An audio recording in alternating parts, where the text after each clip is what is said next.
Hello बच्चों, और question is here, which of the following best characterize an adaptive radiations. देखिए, adaptive radiations की अगर हम यहाँ पर आपसे बात करें तो एडेप्टिव रेडिएशंस क्या होता है। एडेप्टिव रेडिएशंस के अंदर हम क्या देखते हैं, पर्टिकुलर फॉर एग्जांपल इसको हम दूसरे शब्दों में डाइवर्जेंट इवोल्यूशंस के नाम से भी जानते हैं। ठीक है, क्या होता है, पर्टिकुलर हमारे पास में एक नेटिव स्पीसीज है जो पर्टिकुलर किसी हैबिटेट पर रहती है। अब ये यहाँ से माइग्रेट हुई डिफरेंट डिफरेंट क्लाइमेट के अंदर। ठीक है, अब यहाँ पर क्लाइमेट हमारा क्या मिलता है, सबका अलग अलग है। अब ये अपने आप को क्लाइमेट के अकॉर्डिंग क्या करती है, अपने अंदर कुछ चेंजेस करती है।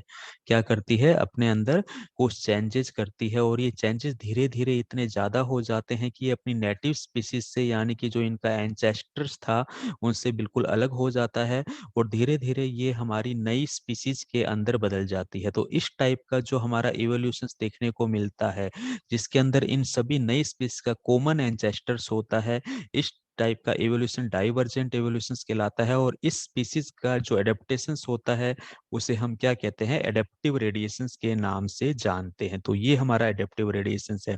अब एक एक करके हम हमारे स्टेटमेंट पर आते हैं। स्पीसीएशंस, यानी कि स्पीसीएशंस का मतलब है ओरिजिन ऑफ न्यू स्पीसीज। ठीक है, तो बिल्कुल यहाँ पे न्यू स्पीसीज का ओरिजिन तो हुआ है, स्पीसीएशंस तो हुआ है। Occurs extremely rapidly and descended populations are confined to small geographical area. देखिए, रैपिडली नहीं होता है, ये हमारा एक स्लोली प्रोसेस होता है, इस कारण से ये स्टेटमेंट गलत हो गया।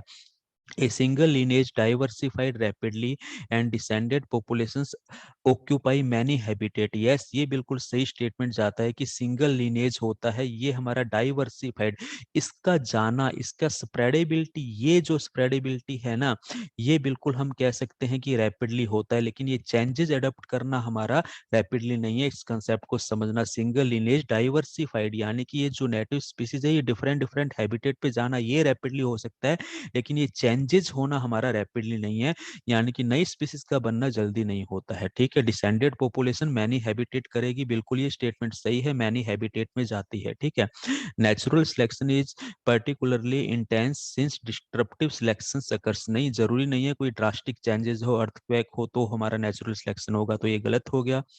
Species recover after a mass extension, ये भी हमारा स्टेटमेंट गलत है कि नई स्पीसीज आएगी आफ्टर मास एक्सटेंशन होने के बाद। तो अल्टीमेटली हम क्या देखते हैं, ऑप्शन बी हमारा यहाँ पर राइट आंसर है। Thank you.